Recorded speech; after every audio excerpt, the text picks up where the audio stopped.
And you know what, Bobby Flavor Flav City, you are doing more damage than good. We are traveling today, and the irony that somebody just tagged me in, Bobby Parrish, Flav Flavor City, how to find clean snacks at the airport. It's not a snack, but you need water for the airplane. What is the difference between this bottle of water here and this? Well, yeah, they're both in plastic. This is glorified tap water. I wouldn't even pay for it. At least this water here is mineral water from the French Alps. It has natural electrolyte minerals in there. It's in plastic, and I really wish that airports would start getting glass bottles or metal bottles, but it's better than the average stuff. Really, Bobby? We're going to start bitching out water?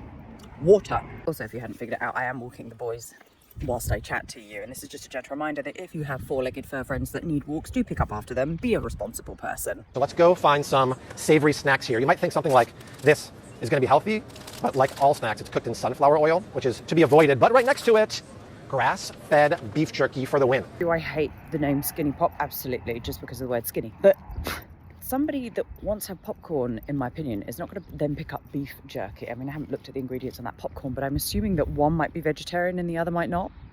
I always like a handful of nuts to satiate my hunger. Roasted salt, make sure it's not cooked in oils, and nope, it's pistachios and sea salt. That's savory. How about something sweet that's not perfect, but it's close? This is very close to being a very clean peanut butter cup. The likes of Bobby and other kind of viral strolling, normally men in the supermarket do, is they moralize food. They imply that there is a clean or dirty food. That affects how we view food and how we view ourselves. We find that we're eating what somebody like Bobby Parrish has called a dirty food. We think that we are dirty. We internalize that, and we think that we're bad for having this certain food. On the other side of that, when we eat something that somebody like Bobby Flavor Flav, who has a lot of influence, power and responsibility, when we eat something that they have labeled as clean, we see ourselves as a better person. We see ourselves as a clean person and a morally good person. Just personally, we also label people in that way. So when we see people eating what somebody like Bobby Flavor Flav has said is dirty, we think they're a bad person. We think that it reflects their moral value. We think it reflects their characteristics, etc. Flipping dangerous. Well, both of those are, whether we internalize these thoughts or whether we project them onto other people. What Bobby Parrish is doing is he's created a huge platform with a lot of responsibility that he makes a lot of money off of, as well as his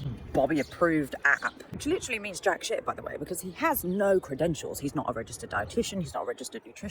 I believe he's quite literally just a chef, which is great. Be a chef. Don't then try and tell people what foods they can consume, what foods create them a better person or a clean person, and then demonize other foods and make people feel like shit. And I think it's incredibly irresponsible that he continues to put out misinformation and incorrect labeling around foods that he's literally just made up. Perfect timing that I happen to be going to the airport today, and I will be picking up snacks before I go.